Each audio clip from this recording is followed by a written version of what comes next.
ഇത്ര ആളുകൾ എവിടെയുണ്ട് എന്നുള്ളൊരു പുതിയ അറിവായിരുന്നു. അപ്പോൾ ഞാൻ പിന്നെ അത് ഫോക്കസ് ചെയ്യാൻ തുടങ്ങി. ഇത്ര വൈവിധ്യമുള്ളൊരു സ്ഥലം അത് അന്വേഷിച്ച് നടന്നപ്പോഴാണ് ഈ കെട്ടിടങ്ങളിൽ തന്നെ വ്യത്യാസമുണ്ട്. ഒരു 40ഓളം ആരാധനാലയങ്ങൾ കാണുകയുണ്ടായി. എന്നുവെച്ചാൽ വിവിധ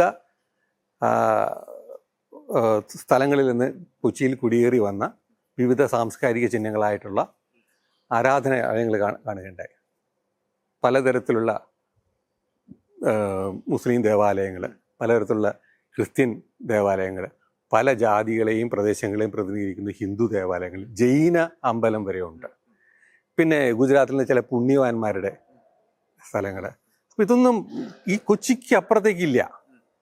അല്ല, ഈ ഫോർട്ട് കൊച്ചി മട്ടാഞ്ചേരി പ്രദേശം എന്ന് പറഞ്ഞാൽ 4.5 സ്ക്വയർ കിലോമീറ്ററാണ്.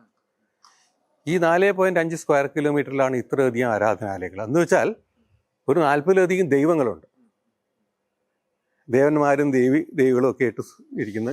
അപ്പോൾ അന്വേഷിച്ച് പോകുമ്പോൾ 30ലധികം മൈഗ്രൻ്റ് കമ്മ്യൂണിറ്റീസ് ഉണ്ട്.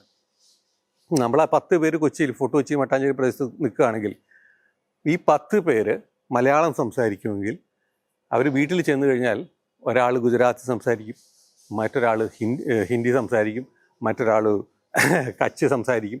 ഇങ്ങനെ ഈ ഒരു നമ്മൾ സാമാന്യമായി പറയാനുള്ളത് നാനാത്വത്തിലെ ഏകത്വം എന്നൊക്കെ പറയാവുന്നത് പോലത്തെ ഒരു അവസ്ഥ ഇവിടെ ഉണ്ട്. അത് എനിക്കൊരു പുതിയ തിരിച്ചറിവായിരുന്നു. അപ്പോൾ ലണ്ടൻ ബത്തേരിക്ക് വേണ്ടി വരയ്ക്കുമ്പോൾ അതൊരു പുതിയ തിരിച്ചറിവായിട്ട് എന്നിലേക്ക് കടന്നു വന്നു. പിന്നീട് ലണ്ടൻ ബത്തേരിയുടെ വരകൾക്ക് ശേഷം ഞാൻ അതിനെക്കുറിച്ച് കൂടുതൽ പഠിക്കാൻ തുടങ്ങി. അത് എന്തുകൊണ്ട് പഠിച്ചു എന്ന് പറഞ്ഞാൽ സ്വന്തം ഭ്രാന്ത് കൊണ്ട് പഠിച്ചു എന്ന് എനിക്ക് പറയാൻ പറ്റുള്ളൂ.